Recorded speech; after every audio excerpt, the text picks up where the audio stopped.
إن الله وملائكته يصلون على النبي يا أيها الذين آمنوا صلوا عليه وسلموا تسليما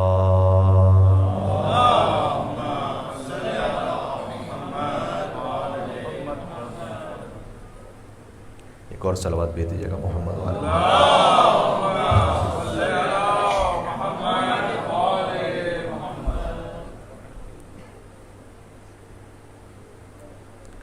بار دیگر نعرہ صلوات اللہم صلی علی محمد وعلی محمد بسم اللہ الرحمن الرحیم وبہ نستعین وہو خیر ناصر ومعین والعاقبۃ للمتقین والجنة للموحدین والنار للعاصین والصلاة والسلام علی اشرف الانبیاء والمرسلین حبیب الہ العالمین بالقاسم محمد اللہم صلی علی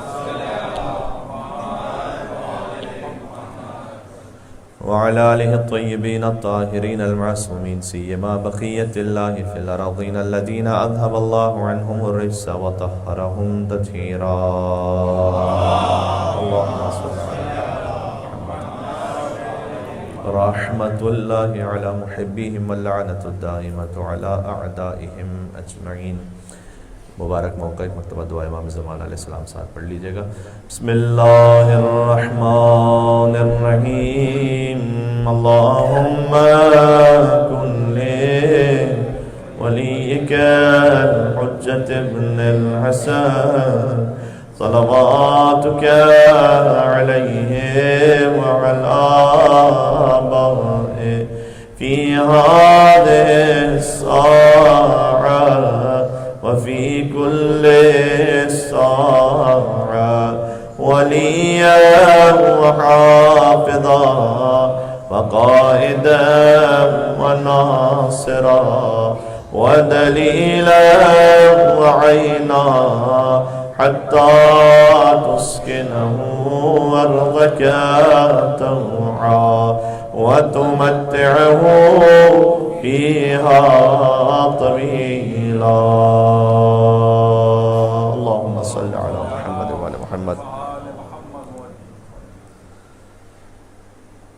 اما بعد فقد قال الله الحكيم في كتابه المجيد بسم الله الرحمن الرحيم يا ايها الذين آمنوا اتقوا الله وكونوا مع الصادقين مل کے صلوات بیتے محمد وعلى محمد پر اللهم صل على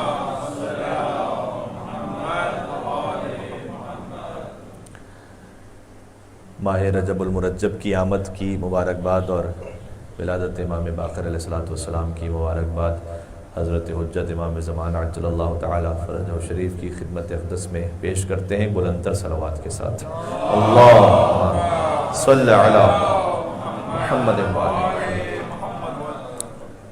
آج بھی ورکنگ ڈے تھا اور کل بھی ہے لہٰذا میں گفتگو کو میں کوشش کروں گا کہ 25 منٹ سے 30 منٹ کے اندر انشاءاللہ مکمل کروں تاکہ برکت کے طور پر ایک ذکر ہو جائے ماہ رجب المرجب جسے ماہ رجب العصب بھی کہا جاتا ہے رجب العصب عصب یعنی ڈاؤن پور موسلا دھار بارش چونکہ اللہ کی رحمتیں ایک تیز بارش کی طرح برس رہی ہوتی ہیں ماہ رجب المرجب میں حدیث میں آیا ہے کہ ڈبل ایفیکٹ ہوتا ہے ماہ رجب المرجب کا ایک یہ کہ ہر نیکی کا ثواب دگنا عطا ہوتا ہے اور ہر توبہ کا نتیجہ یہ ہوتا ہے کہ 2 برابر گناہ اللہ معاف کر دیتا ہے تو دگنے گناہوں کو مٹا دیتا ہے دگنا ثواب عطا کرتا ہے جو 7 روزے رکھ رہے ہیں ماہ رجب المرجب میں انشاءاللہ نماز جمعہ میں اس کی تھوڑی سی تفصیل ہم بیان کریں گے آج تو فقط چونکہ یہ پہلی شب ہے تو ہم اپنے آپ کو آمادہ کر لیں انشاءاللہ جو 7 روزے رکھ لے اور 3 دن خاص طور پر روزہ رکھنے کی بڑی تاکید ہے تھرسڈے فرائیڈے سیٹرڈے تو آپ کوشش کر کے کل ہی سے شروع کر دیجئے اور اگر نہ کر سکیں کل سے تو تھرسڈے فرائیڈے سیٹرڈے ضرور رکھیں کیونکہ جو تھرسڈے یعنی شب جمعہ ہے وہ لیلۃ الرغائب ہے اور اس میں اعمال بھی ہیں خاص جو 3 دن مستقل ماہ رجب المرجب میں روزہ رکھ لے یعنی جمعرات جمعہ اور ہفتہ حدیث امام ہے کہ اللہ سبحانہ وتعالیٰ 900 سال کی عبادت کا ثواب عطا فرماتا ہے یعنی واقعی موسلا دھار بارش بھی برس رہی ہے مولا کے نام پر مل کے صلوات بھیجیں محمد و آل محمد پر اللہم صلی علی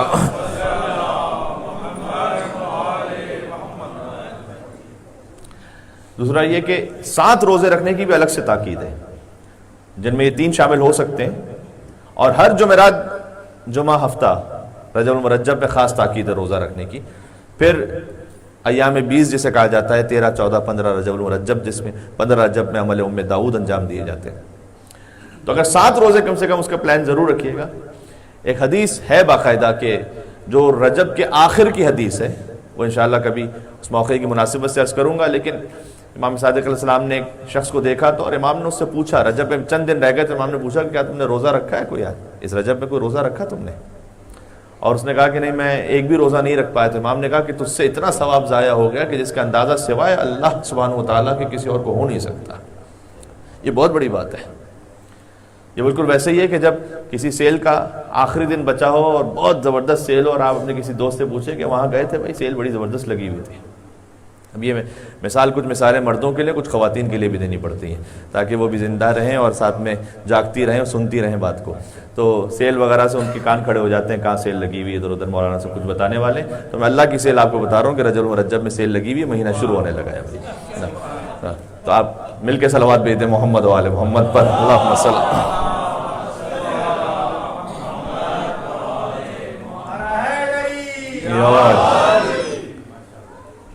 اب جو زیادہ مسکرا رہے ہوتے ہیں تو ہمیں پتہ چل جاتا ہے کہ میں نے ان کے گھر کی وہ بات کہہ دی ہے سامنے، کی جو آپ کی مسکراہٹ سے ہم تک پہنچ جاتی ہے۔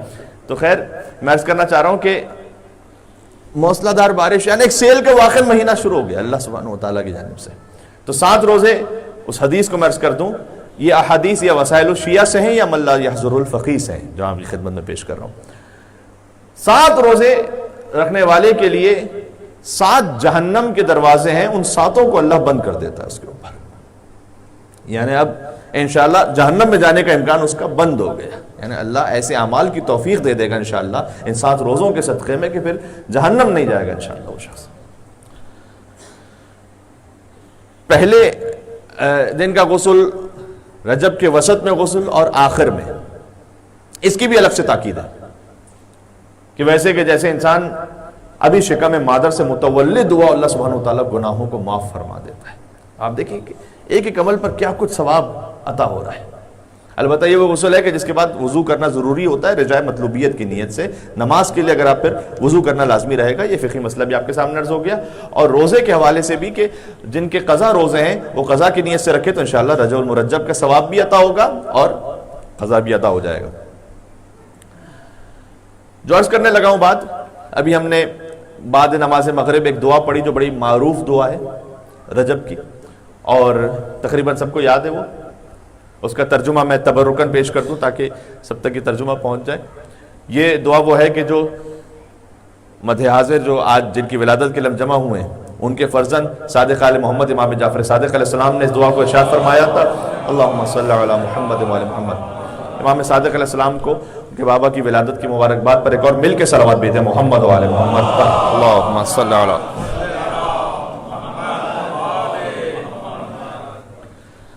اچھا، اس دعا کا جو پس منظر ہے اسے سمجھنا بھی تھوڑا سا ضروری ہے، وہ پڑھنے کے لطف میں اضافہ کر دے گا۔ محمد ابن زکوان نام کے ایک صحابی ہیں جو آتے ہیں امام صادق علیہ السلام کے پاس، اور محمد ابن زکوان کے لیے معروف ہے، سجاد کے نام سے وہ مشہور تھے۔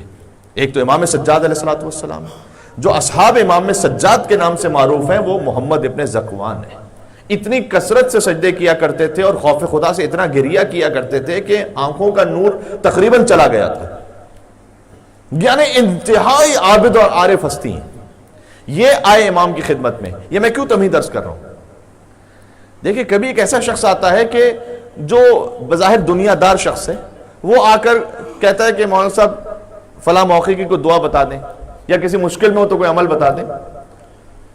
تو مثلا ہم جیسوں کے لیے بتانا آسان ہوتا ہے، اس لیے کہ ویسے وہ دنیا داری میں لگا ہوا ہے، وہ دعائیں وغیرہ اتنا پڑھنے کا عادی نہیں ہے۔ تو ہم کہہ دیتے ہیں مثلا زیارت عاشورہ کا عمل کیجیے، مثال کے طور پر 10 مرتبہ نماز فجر کے بعد سورہ انا انزلنا پڑھنے کی خاص تاکید ہے حاجات کی برابری کے لیے۔ مثال کے طور پر سورہ واقعہ شروع کیجیے رزق میں وسعت کے لیے مغرب اور عشاء کے درمیان، انتہائی مجرب ہے۔ تو وہ ادب اور احترام سے شکریہ ادا کرتا ہوا چلا جائے گا۔ لیکن ایک شخص ایسا ہے کہ جس کو ہم رستے کی زبان میں کہتے ہیں کہ بھائی وہ تو دعا کے معاملے میں تو بڑا کھاپڑ انسان ہے، وہ کوئی دعا نہیں چھوڑی ہوئی اس نے، اب آپ کوئی دعا سے بتائیے کہ مولانا صاحب یہ تو 10 سال سے پڑھ رہا ہوں. اچھا بھائی وہ پڑھ لو کہ وہ تو ہر صبح کو پڑھتا ہوں. اچھا بھائی وہ پڑھ لو وہ تو میں نے کبھی چھوڑی ہی نہیں ہے. اچھا وہ پڑھ لو وہ تو میں 25 دفعہ پڑھتا ہوں. اب یہ کہ مولانا سوچیں گے بھائی اب اسے کیا بتایا جائے. اب دیکھیں یہ ایک فرق ہوتا ہے علم کسبی رکھنے والے میں اور علم لدنی کے حامل شخص میں. ہمارا جو دائرہ ہے نا وہ محدود ہے, ایک لمٹ ہے اس کی. میں آپ سے 5, 10, 25 دعاؤں کے بعد کہیں نہ کہیں سٹاپ ہو جاؤں گا کہ بھائی اس سے نہیں پتا, مجھے میں نہیں جانتا, پتا نہیں. وہ شخص کے جو سجاد کے نام سے معروف ہے, جس نے اتنی عبادت کی ہے کہ آنکھوں کا نور چلا گیا ہے, وہ آ کر امام سے سوال کر رہے ہیں کہ مولا یہ بتائیے کہ ماہ رجب مرجب کی کوئی دعا ہے جو میں پڑھ لوں تاکہ اللہ کی خاص رحمت مجھے حاصل ہو جائے. اب امام نے اس کے سوال کے جواب میں کہنا شروع کیا, یعنی یہ وہ بحر بے قرار ہیں, یہاں پر جتنا پوچھتے چلے جائیے کمی نہیں ہے کوئی, جس کا جیسا ظرف ہوگا وہ لے کے جاتا چلا جائے گا. مل کے صلوات بھیجیں محمد و آل محمد پر.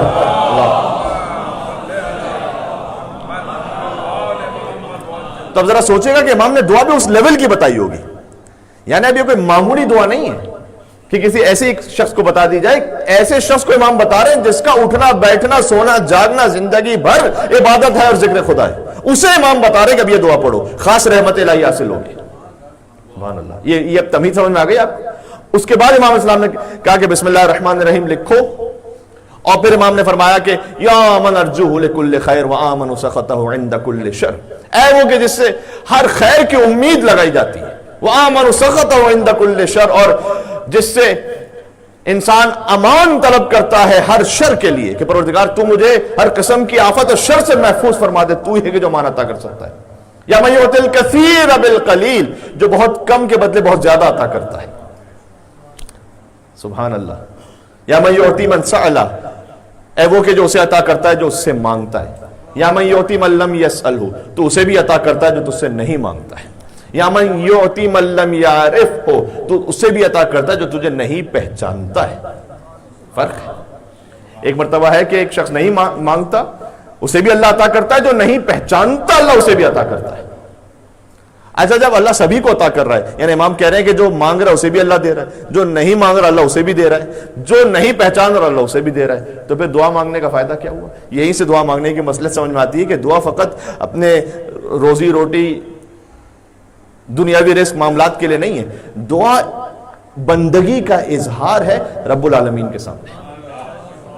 سب سے بڑا دعا کا مقصد یہ ہے کہ پروردگار میں بندہ ہوں تو رب ہے, تو بندے کو رب کے سوا کون عطا کر سکتا ہے؟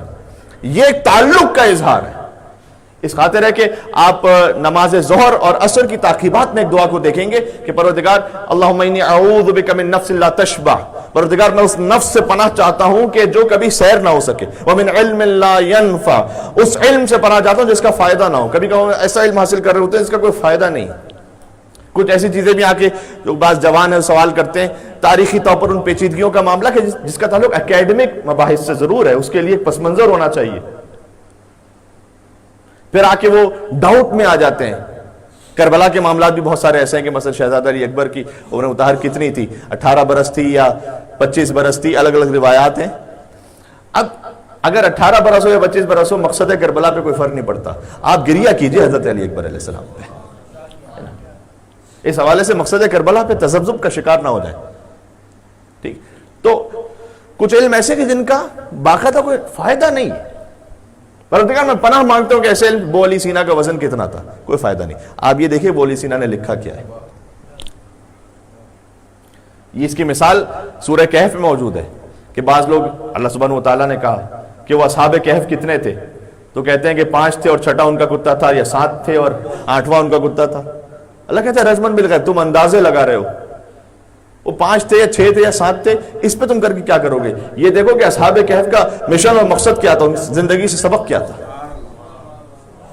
شہیدان کربلا 72 تھے یا 100 تھے یا 125 تھے, اس سے آپ کی اکیڈمک بحث کا تعلق ضرور ہے جو ریسرچ کرنا چاہتے ہیں, لیکن مقصد وہ 72 میں بھی وہی ہے اور 125 میں بھی وہی ہے. بات ہو رہی ہے. اسی میں ایک ہے پروردگار میں پناہ چاہتا ہوں ایک ایسی من صلاۃ لا ترفع, اس نماز سے پناہ چاہتا ہوں کہ جو تیری بارگاہ میں بلند نہ ہو. ومن دعاء لا یسمع, میں اس دعا سے پناہ چاہتا ہوں. کس دعا سے؟ جو قبول نہ ہو, نہ, کہ اس دعا سے پناہ چاہتا ہوں جو سنی نہ جائے. چاہے دعا قبول نہ بھی ہو، اللہ کی بارگاہ میں سن لی گئی، مقصد پورا ہو گیا. یہ میں عرض کرنا چاہتا ہوں.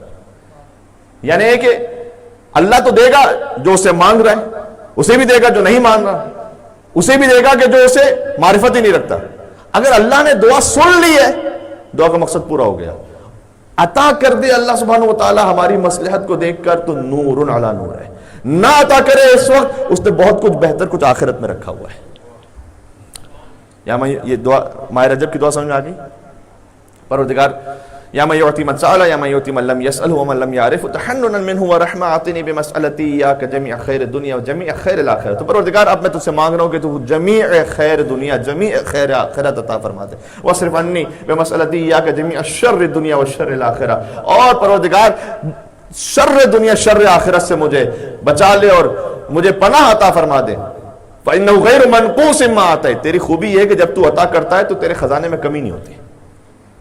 جب میں دیتا ہوں تو میرا بینک بیلنس کم ہوتا ہے، اللہ جب دیتا ہے تو اس کے خزانے میں کمی نہیں ہوتی. فإنه غیر منقوص ما آتا ہے وزدنی من فضلک یا کریم. یہ تو وہ مانگا ہے جو میرے اختیار. پروردگار تو اپنے فضل سے اور بڑھا دے اس میں. اور اس کے بعد امام نے کمال تضرع و انکساری کا اظہار کرتے ہوئے اپنی ریش مبارک کو تھاما اور اس کے بعد کہنا شروع کیا.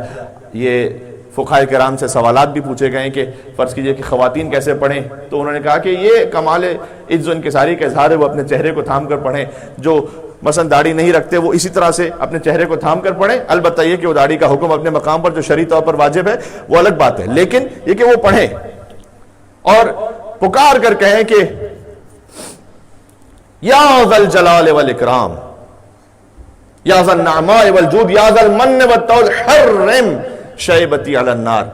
اے ذو الجلال والاکرام، اے نعمت عطا کرنے والے، بے شمار احسان کرنے والے، میری داڑھی کے سیاہ بالوں پر آتش جہنم کو حرام کر دے. یعنی ایک انکساری کا اظہار ہے. یہ رجب المرجب کی کچھ مختصر سے اعمال ہو گئے. روزہ ضرور رکھیے. پہلے دن کی خاص نماز بھی ہے 12 رکعت، ہر رکعت میں 3 مرتبہ قل هو اللہ احد کے ساتھ. اس کو آپ مفاتیح الجنان میں دیکھ سکتے ہیں، ساری تفصیل کا اس وقت موقع نہیں. بہرحال یہ 3 سٹیپس ہیں. اچھا، رجب اللہ کا مہینہ، وسائل الشیعہ میں حدیث ہے رجب اللہ کا مہینہ ہے. شعبان حضور نے فرمایا کہ میرا مہینہ ہے. رمضان میری امت کا مہینہ ہے. سبحان اللہ. کسی بھی ٹری کے اس کے لیے فروٹس حاصل کرنے کے لیے جو 3 سٹیپس ہوتے ہیں وہ 3 مہینے اللہ نے دیے ہیں. ایک مرتبہ ہوتا ہے کہ پہلے آپ کاشت کرتے ہیں، اس کے بعد اس کی حفاظت کرتے ہیں، پھر فروٹس کو حاصل کرتے ہیں. رجب میں کاشت کر لیجئے، شعبان میں حفاظت فرمائیے، رمضان میں فروٹس حاصل ہو جائیں گے انشاءاللہ. یہ بات واضح ہو رہی ہے. تو 90 دن ہیں اپنی کردار سازی کے لیے. جن کا تعلق ٹوٹا ہوا اللہ کے ساتھ، کوئی کنیکشن ویک ہے، آ جائیں آہستہ آہستہ تیار کریں اپنے آپ کو، تاکہ جب رمضان المبارک میں پہنچے. دیکھیں جب کسی بڑے کے پاس میٹنگ ہوتی ہے تو اس کے کچھ پروٹوکولز بھی تو ہوتے ہیں نا. تو جب رمضان میں اللہ سبحانہ و تعالیٰ کی خدمت میں حاضری ہے تو اس کے کچھ پروٹوکولز ہیں. اس کے پروٹوکول جب کہیں جاتے ہیں کسی اہم جگہ پر تو جسم صاف ہو، لباس پاک صاف ہو. جب وہاں جا رہے ہیں تو اللہ سبحانہ و تعالیٰ خدمت میں تو نفس کی کردار کی طہارت کے ساتھ، گناہوں کی بخشش کے ساتھ پھر پہنچے رمضان المبارک میں اللہ سبحانہ و تعالیٰ کی خدمت میں. بس اتنا عرض کرنا چاہتا تھا. اور جہاں تک امامت کا تعلق ہے تو غور فرمائیے گا، ائمہ علیہ السلام، شیعت وہ مذہب نہیں کہ جس کی کوئی چیز ڈھکی چھپی ہوئی ہے. واضح ہے، بہت ستھری اور کھل کے واضح ہے ہمارا پیغام. اور اس کی وجہ سلسلہ امامت ہے. اور یہ سلسلہ امامت بھی کٹا ہوا نہیں ہے، جڑا ہوا ہے رسول اللہ سے، اور رسول اللہ سے جڑا ہوا اور آج تک جاری و ساری ہے. اور ان میں خاص جو حیثیت ہے 5ویں امام مولا ابو جعفر امام محمد ابن علی الباقر علیہ السلام کی. اللہم صلی علی محمد و آل محمد. بہت غور فرمائیے گا، 5ویں امام کے خاص وہ فضیلت کے جو عام طور پر سوال میں بھی بچوں سے پوچھا جاتا ہے اور اسے بیان بھی ہونا چاہیے بار بار، کہ جن کے دادا اور جن کے نانا دونوں ہی 12 ائمہ میں شامل ہیں. جن امام باقر علیہ السلام، جن کے دادا امام حسین علیہ السلام ہے اور نانا امام حسن علیہ السلام ہے.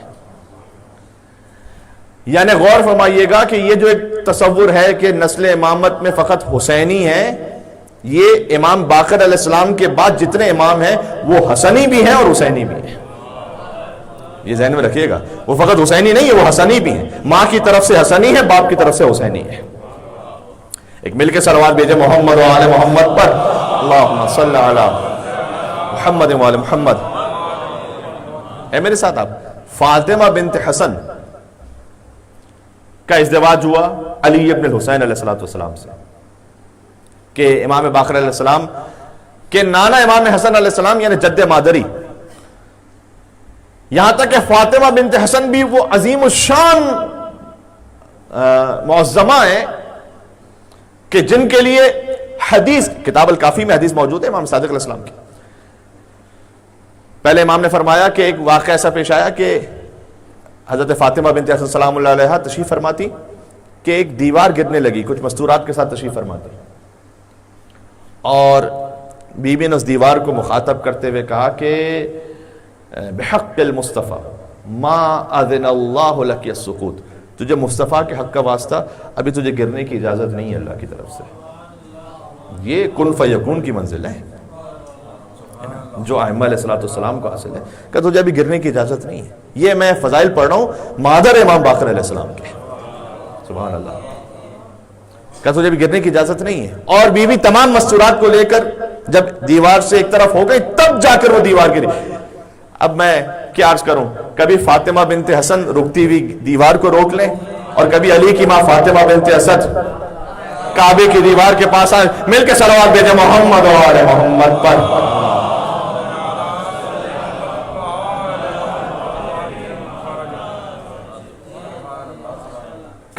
تجھے گرنے کی اجازت نہیں اس وقت۔ پھر بی بی جب تشریف لائیں اور پھر جب دیوار گر گئی تو امام صادق کہتے ہیں کہ میرے بابا امام باقر علیہ السلام نے 100 دینار صدقہ کیا۔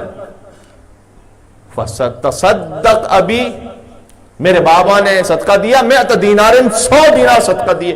یہ خود 100 دینار کوئی معمولی بات نہیں ہے، ابھی میں دیکھ کر آ رہا ہوں تقریباً اندازے کے مطابق 100 دینار 33,000 آسٹریلین ڈالرز بنتے ہیں آج کی قیمت میں، اتنا گولڈ ہے۔ صدقہ دے دیا امام نے۔ جو امام نے سمجھایا اس بات کو کہ دیکھو صدقے کی بھی 2 قسمیں دینے، مطلب اس کے وقت کے اعتبار سے عرض کر رہا ہوں۔ ایک مرتبہ ہوتا ہے کہ دفع بلا کے لیے صدقہ دیا جائے تاکہ بلا نہ آ جائے، اور ایک مرتبہ آپ نے محسوس کیا کہ آپ کی زندگی میں کوئی خاص ایسی نعمت اللہ نے عطا کی ہے، یا زندگی میں کوئی ایسی بلا جس میں آپ گرفتار تھے اللہ نے دور کر دی ہے، اس کے بعد بھی ایک موقع ہے کہ اللہ کا شکر ادا کرتے ہوئے اس کی مخلوقات کو صدقہ دیا جائے۔ تو صدقہ اس وقت بھی ہوتا ہے کہ جب آپ دیکھیں کہ زندگی میں کوئی مشکل، آپ یہ نہیں کہ آپ تو دور ہو کے دیکھا جائے گا اگلی مرتبہ، ٹھیک۔ تو میں یہ ہے فاطمہ بنت حسن۔ پھر امام باقر علیہ السلام چونکہ حسنی بھی ہیں اور حسینی بھی ہیں۔ ایک نکتہ آپ نے بارہا سنا ہے امام کے جشن میں یا امام کی مجلس میں، لیکن اسے اس انداز سے آخری ایک جملہ سن لیجئے گا۔ آپ نے سن رکھا ہے کہ امام حسن علیہ السلام اپنے نانا رسول اللہ کی شبیہ تھے سر مطہر سے سینہ مطہر تک، اور امام حسین علیہ السلام شبیہ تھے سینہ مطہر سے قدم مبارک تک۔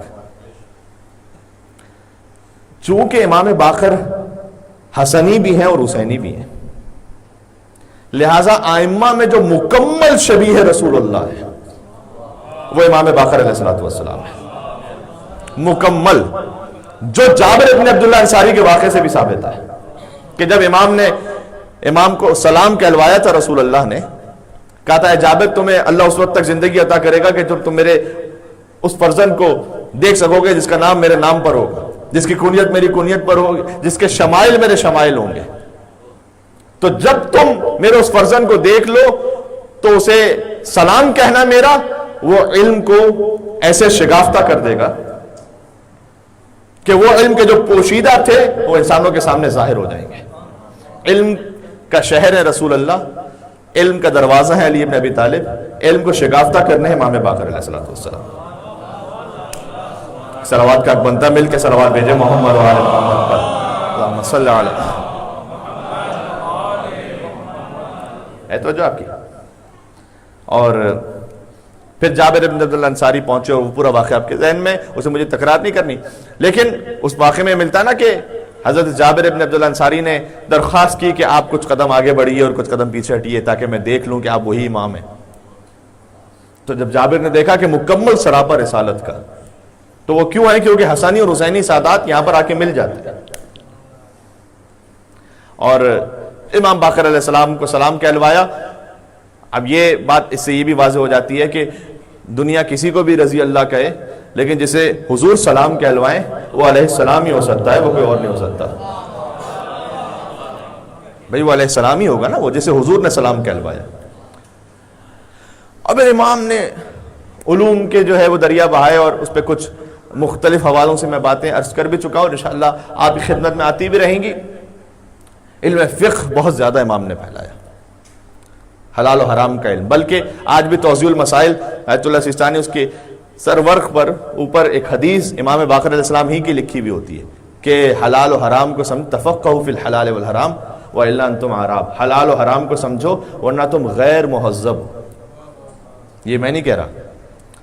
اگر ویسے کوئی آپ کو الٹریٹ کہہ دے تو بڑا آسٹریلیا میں رہتے ہیں، آپ کو غصہ آ جائے گا کہ ہم فرسٹ ورلڈ کنٹری میں رہ رہے ہیں، کیا مطلب ہے مولانا، ہم آئی پیڈ چلاتے ہیں، یہ کرتے ہیں وہ کرتے ہیں، آئی فون لیٹسٹ ہمارے پاس ہے، ہم کہاں سے الٹریٹ ہو گئے. امام نے کہا کہ اگر تم حلال و حرام کو نہیں سمجھتے تو وہ سب سے بڑا غیر مہذب ہے. تو مہذب انسان اس وقت بنتا ہے کہ اس کے پاس ظاہر میں کچھ ہو یا نہ ہو لیکن حلال و حرام کا علم ہونا چاہیے، اور وہ مسائل جو روزانہ پیش آتے ہیں ان کا سیکھ لینا واجب ہے. یہ بھی ذہن میں رکھیے گا. یہ مجتہدین نے اپنی توضیح المسائل میں اس کو پہلے صفحے پہ لکھا، وہ مسائل جو روزانہ پیش آتے ہیں. روزانہ کون سے مسئلے پیش آتے ہیں؟ مثلا نماز کا مسئلہ، اگر انشاءاللہ روزانہ نماز پڑھتے ہیں اور پڑھتے ہی ہیں یقیناً. وضو کا مسئلہ، بعض لوگ وضو کے معاملے میں اتنے زیادہ نماز کو تو پھر بھی توجہ دے دیتے ہیں، وضو کو توجہ نہیں دیتے. میں آپ سے عرض کر رہا ہوں نماز کی کچھ غلطیاں ایسی ہیں کہ اگر بعد میں پتہ چل گیا تو شرعی طور پر معاف ہو جاتی ہیں، وہ کہ چونکہ آپ کے علم میں نہیں تھا لہٰذا معاف ہو گیا. مثلا میں ایک مثال دیتا ہوں، اگر کسی کے علم میں نہیں تھا کہ مغرب اور عشاء اگر فرادہ پڑھی جا رہی ہے تو الحمد اور سورہ باواز بلند پڑھنا چاہیے اور وہ آہستہ پڑھتا رہا، یا مثلا کسی کے علم میں یہ نہیں تھا کہ جب نماز جماعت پڑھ رہے ہوں تو امام جماعت الحمد اور سورہ پڑھیں گے اور آپ نے خاموش رہنا ہے پہلی اور دوسری رکعت میں، آپ کے علم میں نہیں تھا یہ انکلوڈنگ بسم اللہ الرحمن الرحیم آپ نے نہیں پڑھنا، اور آپ پڑھ رہے تھے، بعد میں پتا چلا وہ نماز دہرانے کی ضرورت نہیں ہے، اب سے آئندہ کیئر کیجئے. نماز کے کئی مسائل ایسے ہیں. البتہ وضو اور غسل کے مسائل وہ اتنے زیادہ سخت ہیں کہ اگر 25 سال بعد پتہ چلا کہ مثلا وضو غلط کر رہے تھے، 25 سال کی نمازیں دوبارہ پڑھنی پڑ جائیں گی.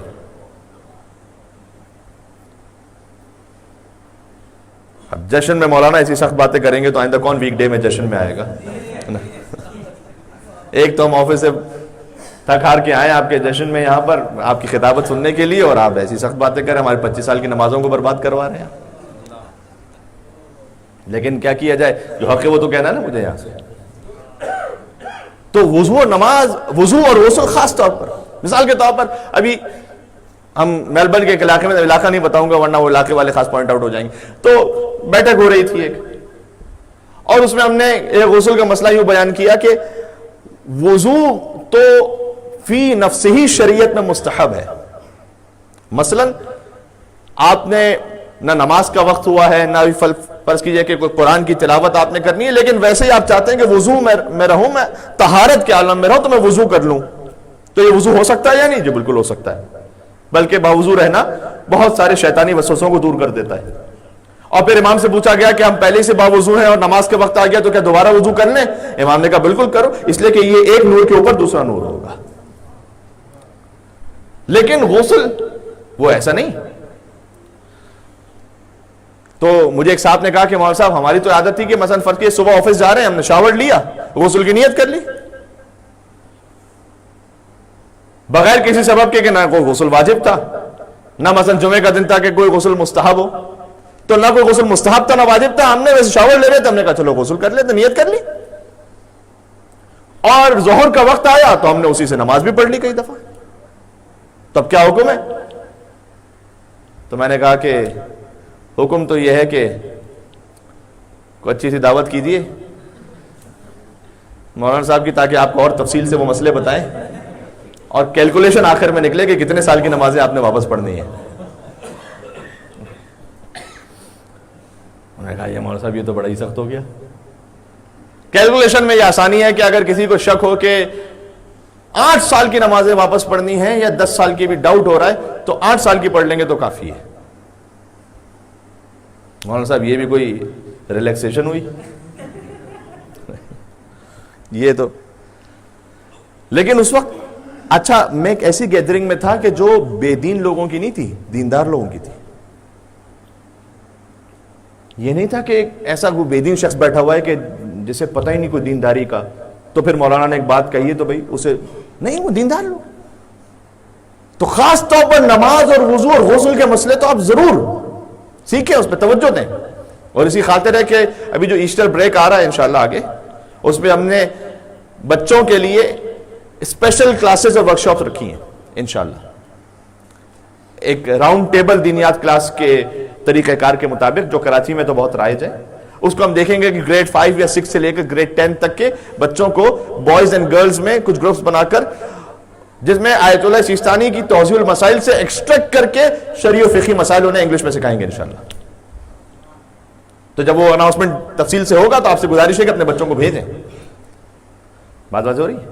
تو امام باقر علیہ السلام نے یہ کام بہت، امام کے زمانے سے تو کام شروع ہوا تھا. بقیہ ائمہ اتنے مظالم میں تھے کہ اس وقت تک دنیا محروم رہی علوم آل محمد سے، اور پھر امام باقر آئے اور پھر یہ سلسلہ شروع ہوا. تو نماز اور وضو کے توجہ ہو رہی ہے آپ کی کہ کتنا زیادہ اہم ہے. کبھی کبھار کئی سالوں کی نمازیں واپس پڑھنی پڑ سکتی ہیں، لہذا خیال کیجئے نماز پڑھ لینا فقط اہم نہیں ہے، صحیح پڑھنا اہم ہے. یہ میں اپنی ماؤں بہنوں سے بھی گزارش کر رہا ہوں کہ جب نماز پڑھیں تو آپ کا سطر پورا ہونا چاہیے. نماز میں جب حجاب ضروری تو حجاب کا مطلب کیا ہے؟ حجاب کی ڈیفینیشن، نماز موضوع شریعت کا ہے، طریقہ بھی شریعت بتائے گی. میرا دل چاہ رہا ہے بھائی ایک دفعہ تقویٰ کا اوور ڈوز ہو گیا، میں صبح اٹھا ہوا میں تو 4 رکعت فجر کی پڑھ کے چھوڑوں گا آج، کیونکہ میرا 2 رکعت تقویٰ میں جو ہے وہ کام نہیں چل رہا میرا. یہ عبادت نہیں ہوگی، یہ بدعت ہوگی. اسی خاطر ہے کہ ہم کہتے ہیں کہ رمضان میں کسی کو کتنا ہی تقویٰ وہ لقوہ ہو جائے گا اگر وہ رمضان میں کوئی ایسی نماز رات میں باجماعت پڑھنا شروع کر دے جو رسول اللہ نے نہیں پڑھی تھی. بات مل کے صلوات بھیجے محمد و آل محمد پر. اللہ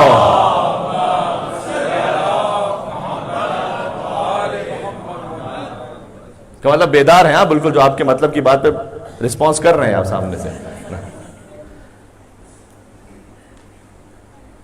تو نماز شریعت کا موضوع ہے نا، طریقہ بھی شریعت بتائے گی. شریعت نے طریقہ بتایا کہ مستورات کے لیے خاص سطر ہے کہ جس کے ساتھ نماز پڑھنی ہے. انہوں نے کہا کہ مولانا صاحب ہم نے چادر پہنی ہوئی تھی، ہم نے اسکارف پہنا ہوا تھا، ہم نے مکنا پہنا ہوا تھا، بس کافی تھا وہ. نہ کافی نہیں تھا.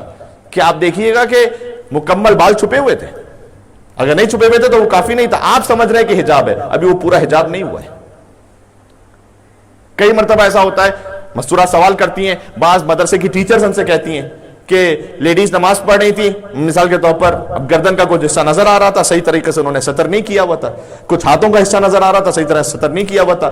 کبھی پیروں میں سے کوئی حصہ نظر آ رہا ہو تو صحیح طرح سطر نہیں کیا تھا. تو اس شخص کی مثال ایسی ہے کہ جو محنت تو پوری کر رہا ہے، تھوڑا سا خیال نہیں رکھ رہا، اس وجہ سے وہ جو ساری محنت ہے وہ ایک طرح سے کٹی ہوئی جیب میں ڈال رہا ہے. کما کے بڑی محنت سے جس جیب میں ڈالا وہ جیب جو ہے نا سیف نہیں تھی، تو وہ محنت جو ہے وہ، اب میں یہ لفظ نہیں کہہ سکتا یہاں سے، میری جرت نہیں، یہ خدا اور بندے کا معاملہ ہے کہ ضائع ہو گئی، پتہ نہیں اللہ کس کا کیا قبول کر رہے. لیکن جو صحیح شرعی فقہی اور مسئلہ ہے اس کی پابندی بہرحال لازمی ہے. اور ایک ہوتا ہے جاہل قاصر، ایک ہوتا ہے جاہل مقصر.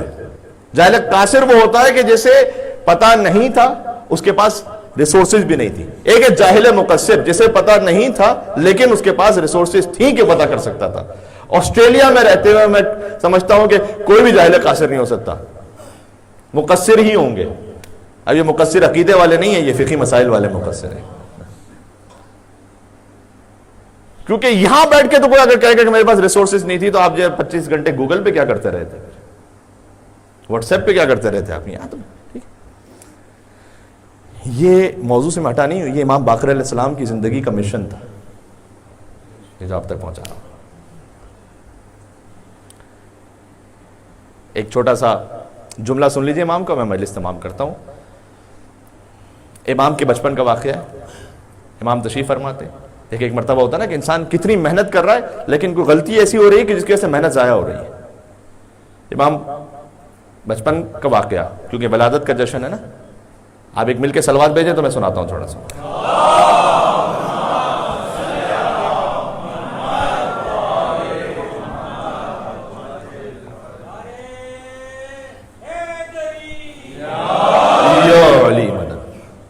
بھائی ان کو چھوٹے آتے جاتے رہیں، کوئی بات نہیں، وہ گھر کی بات ہے. اب توجہ رکھیے گا. میں عرض کرنے لگا ہوں کہ امام بچپن میں امام زین العابدین کی گود میں تشریف فرماتے ہیں. چلیں بھائی واقعہ بھی یہی آ گیا.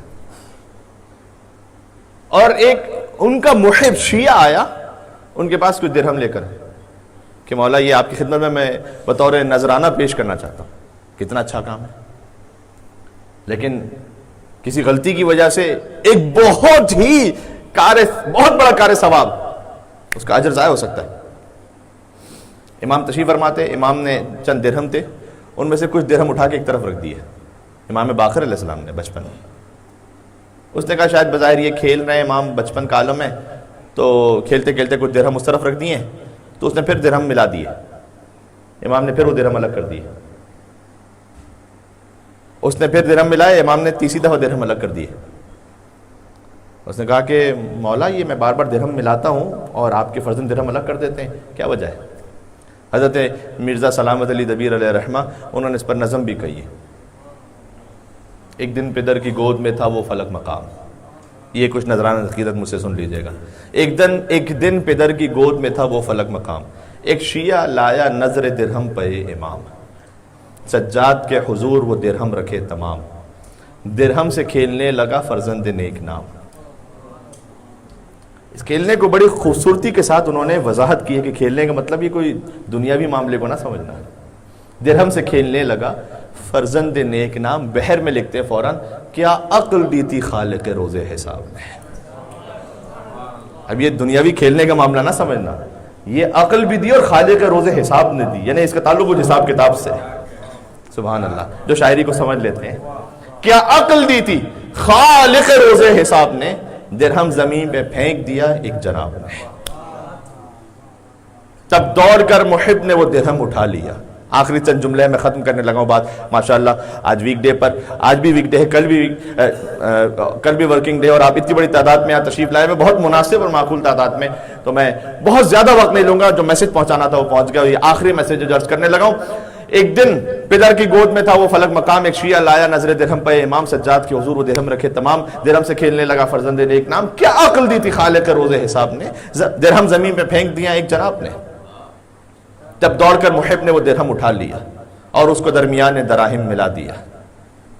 باقر نے چن کے پھر وہی درہم جدا کیا. بہت توجہ کیجئے گا، کوئی درہم نہیں، وہی درہم جدا کیا. باقر نے چن کے پھر وہی درہم جدا کیا. تفلی میں تھی آپ پہ تائید کبریا، تفلی میں تھی آپ پہ تائید کبریا. اس دم محب کو شہ کے تحیر بڑا ہوا. لکھا ہے 3 بار یہی ماجرا ہوا. اس دم محب کو شہ کے تحیر بڑا ہوا. عابد سے کی یہ شیعہ عابد نے التجا. آخری بات، عابد سے کی یہ شیعہ عابد نے التجا. ارشاد آپ کیجئے یہ ماجرا ہے کیا. شہ نے کہا یہ عادت طفلی نہ جاننا. سبحان اللہ. اگر آپ جاگ کے سن رہے ہیں تو میرے ساتھ دیجئے گا.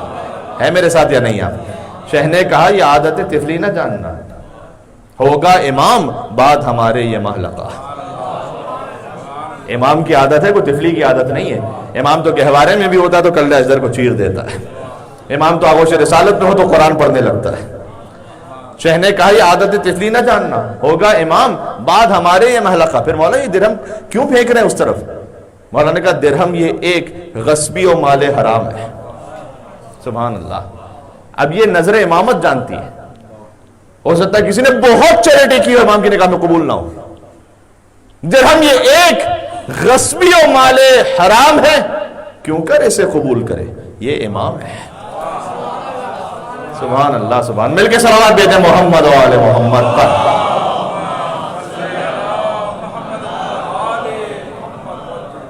پہنچ گئی بات.